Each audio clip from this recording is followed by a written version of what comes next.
chance here tonight, Joseph? Yeah, it was a tight game. I thought Husso played a great game. We had some good chances and couldn't capitalize. And props to him for playing a good game. And it comes down to one goal. And like to try to get one of the last two and maybe give us a chance. But it is what it is. It was busy in that first period, but what went through your mind when Petrie came careening right into you? Just the collision. Yeah. I do remember that. It happens quick, and I think he was pushed. I didn't really think too much of it, honestly. It was honestly just trying to brace so I don't get hurt. Right, but in that situation when you're getting up, are you just kind of feeling everything's okay? Yeah, I was good. Puck was getting out of the zone, so I just took it slow. What goes through your mind when you see Austin lose his skate blade the way they did? Yeah, it was kind of crazy. I'm getting pulled off. Yeah, it's a weird play. I think it happened. I'm not sure if I'm right, but I thought it happened to Dostal last game where he lost his blade. And it's a weird play because when it happens to you, it's confusing for like a second or two. You don't know what's going on. But yeah, it was good we got him off. What's been the last 48 hours for you? Like obviously without Stolarz here, and then at that point, kind of just focusing on maybe an increased workload. Like do you try to not think about the short-term, long-term future? Like knowing that you could be leaned on a little bit more than maybe you expected? Yeah, I think it's important to take it day by day, and that's something I've learned to play in this league. It's very important to keep a very short-term memory. I think you can, or short-term focus, and I think you can have a bit of looking into the future in terms of how you take care of yourself and stuff like that. But your attention needs to be pretty day to day, and obviously all the support and hope that he gets better as quickly as possible. And at the other end of it, just focus on doing my job, being prepared for whatever the team needs. From the preparation, you've always kind of not taken the optional stance when you're starting, but is it just kind of more of that kind of stuff in terms of preserving yourself? Yeah, I typically don't do the skates if we have practice the day before, and I think it's important to rest, and everyone has their different things that they've come gotten to accustomed to playing in the league. So I think just getting rest when you can is important. What has stood most to you about Hildeby in the time that you've spent with him? He's pretty big, but no, he's a really good guy, and I think that all the goalies we have in our organization are really good dudes, and I think that's important because it's you're competing for the net, but at the end of the day, you're all on the same team, and you're all trying to win for the team, and it's important to have guys that are bought into that. How much more relaxed were you after you had a couple of games in your belt? Like he got those 2 games in October. Yeah, I'd imagine it's more comfortable for him coming in this situation now, having played and having had a couple weeks up and with the lifestyle of the change of the American League to the NHL. So he seems more comfortable, and Can't remember, did you have like a call-up backup NHL experience before you started, or were you just right away starting back when you were playing that game? Buffalo. Buffalo. Yeah. Right. You played the Island's second game. I did, yeah. I'm pretty sure I wasn't thrust right into it. Right. I think I probably backed up a few games. Truthfully, I don't remember exactly. I'm pretty sure I backed up. Last year. Just being around the team, I think is what's important. Getting comfortable around the guys and stuff, and comfortable with the day to day. What did you see as the difference here tonight, Matthew? I think we got a lot of ozone time, but I think we just didn't get enough shots on net.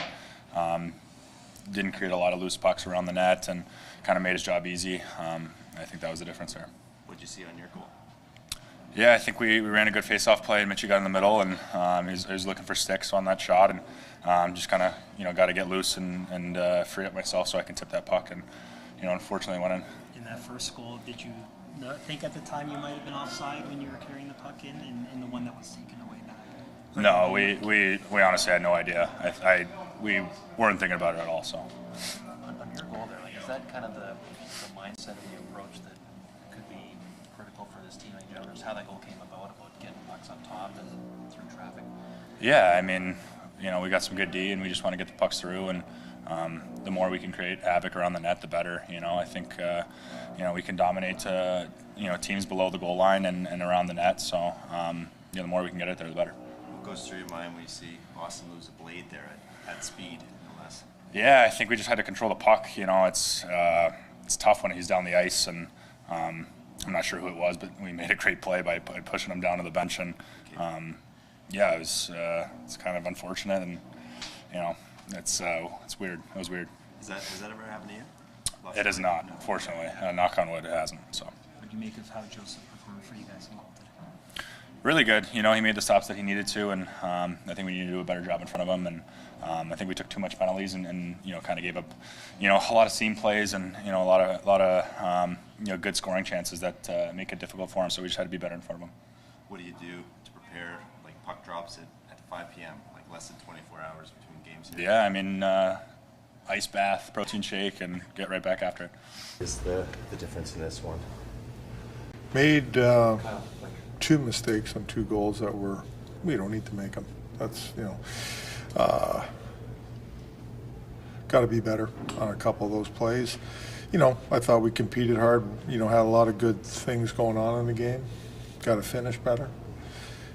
We can't come out of the game 24 shots on net only, like whether it's missing net, blocked, whatever the case. Got to find a way to get those onto the net more. Yeah. Defensively, we could have been better tonight. Yeah. On the defensive mistakes, do you address that with the players right away, or you just assume they know? Well, no, we go over it, go over between periods too. That's a good rush team, and they scored 2 goals off the rush tonight. Got to be better. Is that part of the message in that second intermission when the goal that gives them the lead is scored? Yeah, and that's just a situational play for me with 1:28 left in the period, and we can't give up a goal there. That's just can't do it. Can't do it. Sorry. It's we got to be better. Is that the way that Nye's goal unfolded? I wonder, is that kind of the recipe for maybe more? Well, and with the goalie out, I mean, we have a clear lane, and before we took the time out, and I just, we have numbers at the net, and we don't shoot the puck there, and,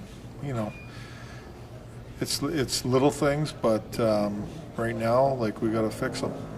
We got to fix them. Does it give a lift for the team to see Matthews get on the board and the power play? Yeah, no, I thought the power play looked good. It was good to see him score one. And the other thing is, like, we take 2 penalties in the third period. It's tough. What did you make of Joseph Woll's game? He was good. He made a couple of them saves, where, there's nothing he can do on them. He made a couple, and then they get another whack at it. So, those are the mistakes I'm talking about. He was solid. Give us a chance to win. Do you try and rest a couple of guys that you have on the Well, roster? we got numbers here, so we're going to look at the lineup for tomorrow, and we'll make a couple decisions. Yeah. What do you do when there's such a quick turnaround? Do you start looking at Buffalo on the plane ride back, or do you just go over this one still? Like, how do you manage your time? For me, I focus on our team a lot. I'll look at the tape, look at the chances, just look at situation stuff. Buffalo, that's all being taken care of too. But the Toronto Maple Leafs may be taking a new approach to salary management, which could directly impact Mitch Marner's contract negotiations. During Kyle Dubas' tenure as general manager, the team didn't hesitate to spend heavily, and this trend began with a 6-year extension signed by Marner in 2019. At the time, Marner's $10.9 million annual cap hit set the market for superstar wingers, surpassing comparable players like Mikko Rantanen of the Colorado Avalanche, who signed a 6-year deal with a $9.25 million annual cap hit. Now, however, times seem to be changing. TSN's Pierre LeBrun recently reported that the Maple Leafs have implemented an internal salary cap, aiming to ensure no player earns more than captain Austin Matthews, who signed a 4-year extension worth $13.25 million per season in August 2023. The team's primary concern revolves around Marner's agent, Darren Ferris, who, according to LeBrun, might push for a percentage of the total salary cap instead of a fixed dollar amount. This could result in Marner's cap hit exceeding Matthews' $13.25 million, conflicting with the Leafs' new financial strategy. Ferris is known for driving negotiations to the limit, often taking his clients to free agency. This raises fears that discussions between Marner and the Leafs could drag on until July 1st, giving Marner and his camp all the leverage in negotiations. Another complicating factor is the rising market. LeBrun noted that Mikko Rantanen believes he could secure $14 million per season as a free agent. This sparks the question, could Marner demand even more? And would Ferris take that gamble, knowing the Leafs might opt to move on and sign another player? Marner has made it clear on multiple occasions that Toronto is where he wants to be. As a local player with deep ties to the city, he's expressed his desire to spend his entire career wearing the blue and white of the Leafs. However, staying with the team may require him to accept less than market value, especially if the front office remains committed to its new salary structure. Such a sacrifice could be vital for the team's collective success and to avoid financial issues that have plagued the recent past. While negotiations are still in the early stages, it's evident that Marner's future with the Leafs is at stake. Maple Leafs fans may need to prepare for the possibility of significant changes, but they can also trust in the player's commitment to the city and the franchise to find a compromise. The Maple Leafs' decision to implement an internal salary cap reflects a broader shift in their team-building philosophy. After years of prioritizing top-end talent with hefty contracts, the organization appears determined to strike a balance between superstar contracts and depth throughout the roster. This strategy aims to avoid the pitfalls of past seasons, where a lack of financial flexibility often left the team vulnerable in critical playoff moments.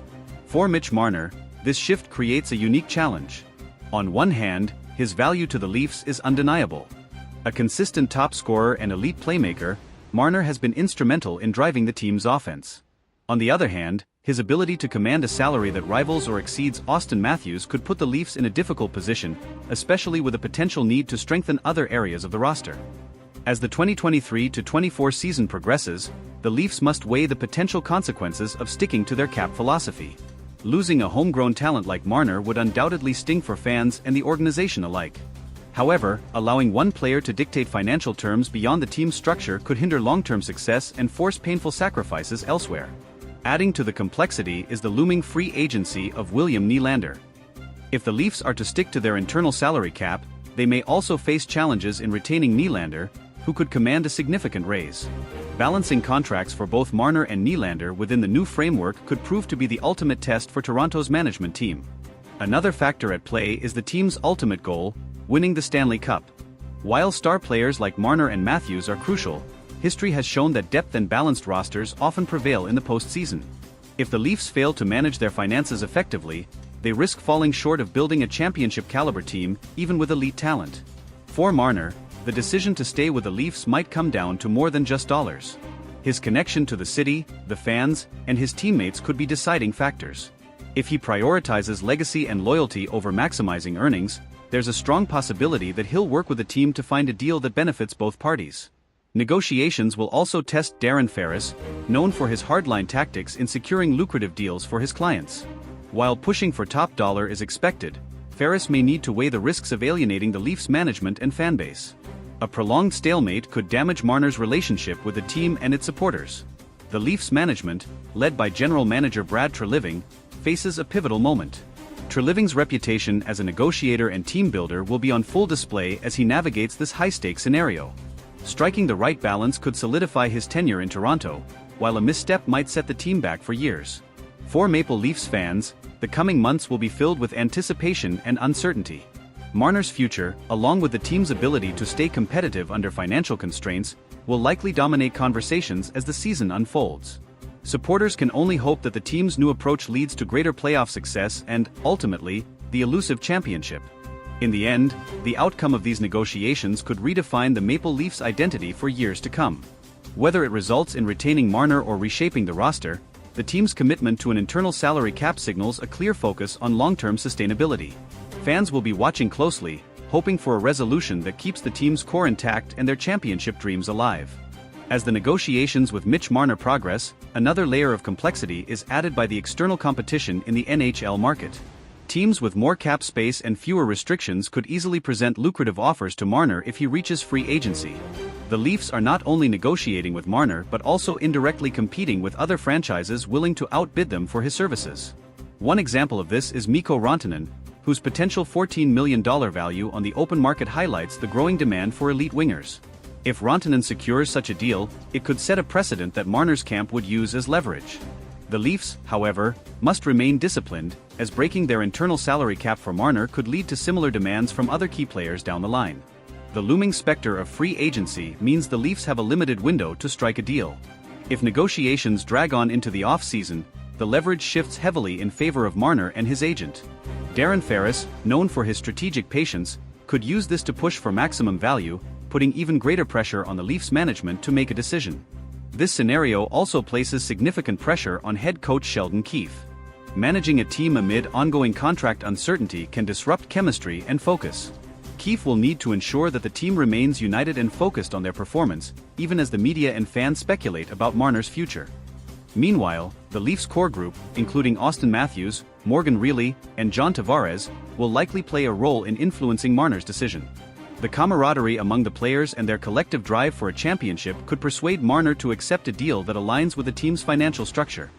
On the flip side, the Leafs could explore contingency plans if a deal with Marner doesn't materialize.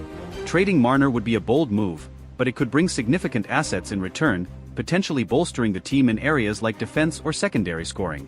This option, while unpopular with fans, might be necessary to maintain roster balance.